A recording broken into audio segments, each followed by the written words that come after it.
नोंनि बाथ्रा बुंनायावनो आं नोंखौ आरो मिन्थिनोबा आद्रा गैलिया मा ओइ नोंखौ नङा ओइ ब्राय नोंखौसो अफिसार नों खोथाखौ उन सिगां सानना नायदोंना माबोरै नोंखौ आं बुंना गोजोन होबावगोन जोंनि गोथार अनलायनायनि हान्थिलांगोन जों आगानजों आगान सुरलांगोन अफिसार मिस्टि बर' सावथुन मोजां मोनग्राफोरनि थाखाय गोजोनथाव खौरां खौसे फिल्म प्रडाक्शननि बानजायनायाव फैगासिनो मोनसे गोदान बर'नि समाजारि सावथुननि मुङानो जाबाय अन्थाइ बिखा जायनाखि बर' हारिजों सोमोन्दो थानाय मोनसे समाजारि आबुं सावथुन बे सावथुनखौ नोंथांमोनहा खोब खम समनि गेजेरावनो नुनो मोनसिगोन रिंखां नार्जारी आरो फेरलांनि दिहुननायाव बे सावथुनखौनो दिथा होदों दिलीप स्वर्गियारिया सावथुनखौनो लिरदों दिलीप स्वर्गियारिया बेबायदिनो दिलीप रिदिका मिथिसार दैमु कृष्ण अंसाती बिस्टि अलंबार अनजालिमोनखौ बे सावथुनाव फाव खालामनायखौ नुनो मोनगोन फैगौ सेप्तेम्बर दानावनो बे सावथुनखौ रिलिज खालामसिगोन सोरबाफोर नायनो एबा गावबागावनि ओनसोलाव दिन्थिफुंनो लुगैदोंब्ला 6000312619 9101413281 आरो 6002423112 जानबुं अनजिमायाव जगाजग खालामहरनो हागोन गिबि गिबियावनो बड'लेण्ड बुब्लिनि जाना गासैखौ बरायबाय नैबे समाव दङ आङो गासैखौथ्रायाव आरो खौसे फिल्म प्रडाक्शननि बानजायनायाव अन्थाइ बिखा बे अन्थाइ बिखा मोनसे सावथुन दिहुननो थांगासिनो आं नैबे समाव बे अन्थाइ बिखानि गासै बेवहाय मा रल लानाय जागोन आरो बेवहाय बिनि प्रडिउसार बिथांमोना दङ आरो बे अन्थाइ बिखायाव रायजो राजाफोरा माबायदि बेवहाय फाव नुनो मोनगोन आरो मा गोदान मोनसे नुथाय बेवहाय नुनो मोनगोन बेनि सोमोन्दै बिथांमोनजों सावरायगोन आं नैबे समाव गिबियावनो नैबे अन्थाइ बिखा नोंथांमोना बावैसो उनाव नोंथांमोना रिलिज खालामनो थांगासिनो दा बेवहाय मा सावथुन नुनो मा बेवहाय एक्टिं आरो थामहिनबा बेवहाय माबायदि स्ट'रिया जागोन बेखौ फोरमायनो गिबियावनो बड'लेण्ड बुब्लिनिसिम जोंनि रोजा रोजा साबायखर बावबाय नोंथांमोना जोंनि बे खौसे फिल्म प्रडाक्शनाव फैनानै जोंनिसिम मोगा मोगि लाफैनायनि थाखाय जिखिजाया जोङो देग्लायनि 2022 मायथाइयाव चिरां जिल्लायावनो मोनसे खौसे फिल्म प्रडाक्शननि बानजायनायाव अन्थाइ बिखा मुंनि मोनसे बर' सामाजिक आरो एक्सन बे मोननैजों लोगो नांनानै मोनसे फिल्मखौ दिहुनदों आरो बे शुटिंआ जोब्बाय एडिटिंआबो जोब्बाय फैगौ बिश्वकर्मा बे समाव जों रिलिज होहैनायनि मोनसे प्लानिं लादों दा बेवहाय दा नोंथांमोननि सोंनाय बायदियै आंनि फिननाया बेनो जोंहा बे फिल्म हिसाबै मोनसे रायजो राजा नोंथांमोनहा जोंनि बे खौसे फिल्म प्रडाक्शननि बानजायनायाव अन्थाइ बिखा बे अन्थाइ बिखायाव जोंहा फावखुंगुर हिसाबै मिथिसार जायखौ जों चिरां जिल्लायावनो करिय'ग्राफार होननानै मिथिगौ बिथाङा बयजों मिथिजानाय सिनायजानाय बेजों लोगोसे जोंहा रिदिका दङ बङाइगावनि आरो सासेया दिलीप स्वर्गियारि आरो बेजों लोगोसे दैमु बाहाय मेनलि जोंहा साब्रै मेन लिडिंआव दङ हिर' सानै आरो हिर'इन सानै दा बिनि गुबै काहानिया बेनो जाहैबाय जोंहा साब्रैब्लाबो खिन्थु सासेयानो हिर'आ बाहाय जोङो माखासे टेकनिकजों लांनानै सिगांनि जाय हिर' बेखौ माखासे दुथांफ्रा गावनि न'खरनि समयसाजों लोब्बा थाजानो बानानै बेखौ आलदा मोनसे इसित साननायनि गेजेरजों बिनि महरखौ सोलायहोनानै गुबुन सासे हिर'नि जोनोम जाफिनदों आरो बेहाय दा बेखिनिखौ नोंथांमोना नुनो मोनगोन आरो जों बर' सिनेमायाव फ्राय जों बिदिखौ नुनो मोनाखै दा बेखायनो जों बेखौ लाबोनाय जादों आरो देग्लाय दा बेवहाय आरो आंखौथ' नोंथांमोना हयथ' मिथिखागौ आङो चिरां जिल्लानि आंनि मुङा कृष्ण बसुमतारी आंखौथ' मिथिखागौ फ्रायानो दा आंबो बाहाय मोनसे मोजांथार रल मोननानै दा बिथांमोननि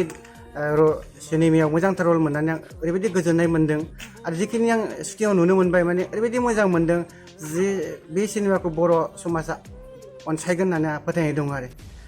बेहाय आरो आंनो मेन केरेक्टार हिसाबै एक्ट्रेसनि बिफा रल लादों आङो बेवहाय बिफा रल लानायनि उनाव आंनो सासे भिलेन बायदि जायो भिलेनानो बुंजागोन दा नोंथांमोना बे सिनेमाखौ नायब्लासो बुजिनो मोनगोन आरो दा जिखिजाया जोंहा मेन प्रडिउसारबो दङ बिथाङाबो फंनैसो बुंथोंसै बेनि गेजेरावनो आङो नोंथांमोननि सिगाङाव बुंबाय जोंनि बे देग्लायनि बर' समाजारि सावथुन अन्थाइ बिखा बेवहाय नोंथांमोना जोंनि ओंखारबोनो लानाय नैबे अन्थाइ बिखा फिल्मखौ नोंथांमोना नायफैयो जों बेखौ खावलायदों आरो जोंनि बर' हारिमुखौ अनसायगोन होननानै नोंथांमोननिसिम आङो गिबियावनो खुलुमनाय होदों जाहाथे नोंथांमोना जोंनि बर' समाजखौ फोजालांनायाव बर' समाज जौगाहोनायाव बर' हारिमुखौ जौगाहोनायाव जाहाथे नोंथांमोनाबो लोब लोब जोंखौ मदद होयो आरो नोंथांमोननि मदद मोनोब्लासो जों सिनेमाखौ दिहुननो हागोन जों गासिबो बर'नि प्रडिउसारबो थांनानै थागोन बर'नि गासैबो सिनेमाजों नांथाबनानै थानाय बिथांमोना थांनानै थानो हागोन बेखौ आङो मिजिंथिदों आरो खावलायदों नोंथांमोननिसिम जायखिजाया आङो बे सिनेमायाव गानो मोननानै बा एक्टिं खालामनानै मोजां मोनदों आरो खोब नोंथांमोनाबो मोजां मोनगोन आं बेखौ आसा खालामबाय नंगौ बे समाव बिथांनिफ्राय गोबां बाथ्रा मिथिबाय आं नैबे समाव अन्थाइ बिखानिनो प्रडिउसार बिथांजों नैबे समाव सावरायगोन आरो बिथांनिफ्राय मिन्थिनो लागोन मा बुंगोन बे समाव नोंथांमोना बावैसो उनाव अन्थाइ बिखा जे मोनसे समाजारि सावथुन बेखौ दिहुननो थांगासिनो बे समाव प्रडिउसार हिसाबै मा बुंगोन आदसा आं बुंनो सानदों जोंनि बे अन्थाइ बिखा सावथुन बेखौ आङो बुंलांगोन सुंदो आरो बिराद मोजां मोनदों आं माने दासो गोदान नालाय आर्टिस्ट बिनि समावनो ओमफ्राय आं गोदान बेयाव दाजाफुंनाय प्रडिउसार जाबोदों आरो बे समाव आङो दा ओंखारनानै दा आं गोसोखौ बिराद मोजां मोनदों आरो माने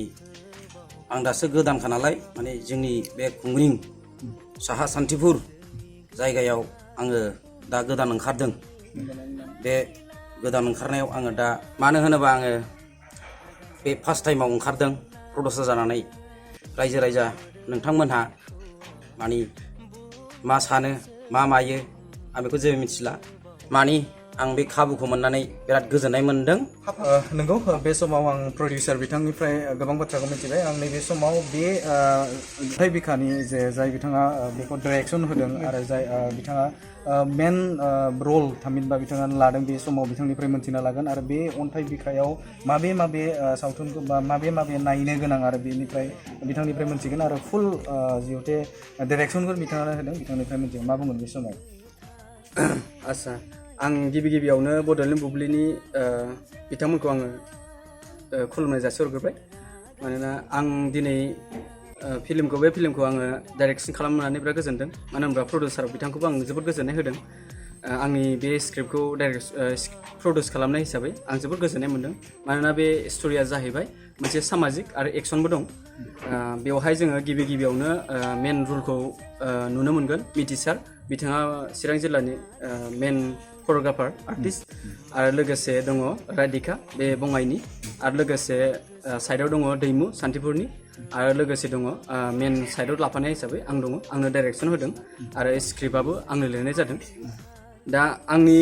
थङा जाहैबाय धेमाजि डिस्ट्रिक्ट सनापुर 3 नं सनापुर होनना बुङो दा आं रायजोफोरखौ बेखौनो खावलायनो सानोदि जाहाथे जोंनि बे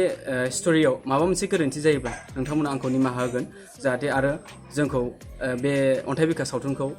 बयबो लैहोर फैनानै जोंखौ हेफाजाब होगोन होननानै आं आसा फारिनाय थाबाय बेखौ माब्ला नुगोन जे रायजो राजाफोरा नोंथांमोननि जे अन्थाइ बिखा बे सावथुनखौ नायनोब्ला बहा नुगोन माब्ला नोंथांमोना प्रडिउस खालामगोन नुनो मोनो आदसा बे जोङो अन्थाइ बिखा फिल्मखौ जोङो आपल'ड होनायनि प्रडाक्सननि नामा जाहैबाय खौसे फिल्म प्रडाक्सन आरो बे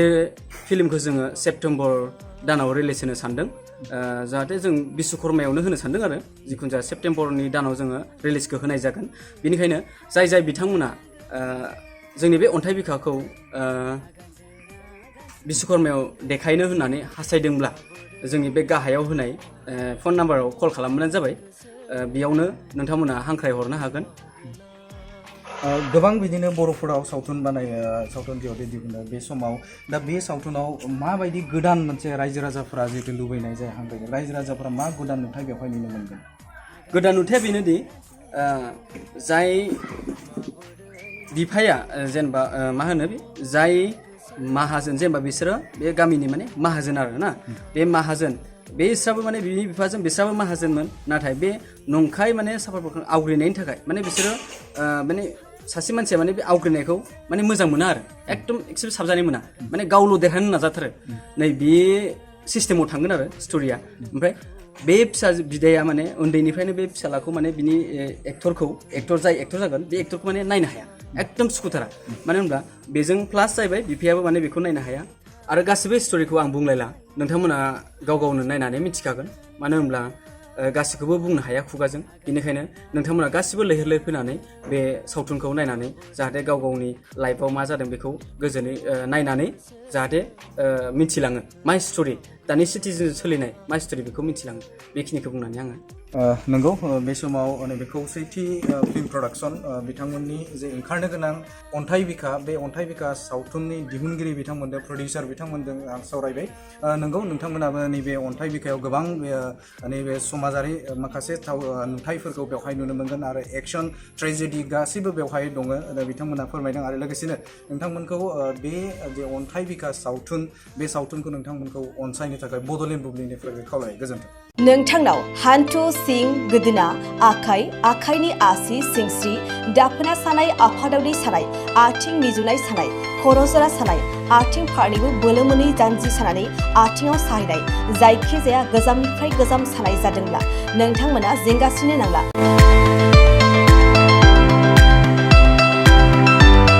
नोंथांमोननि थाखाय खम बेसेनावनो लाबोदों फिल नेचार जइन्ट पेन वेल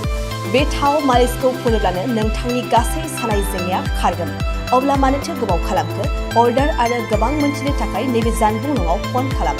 9974030738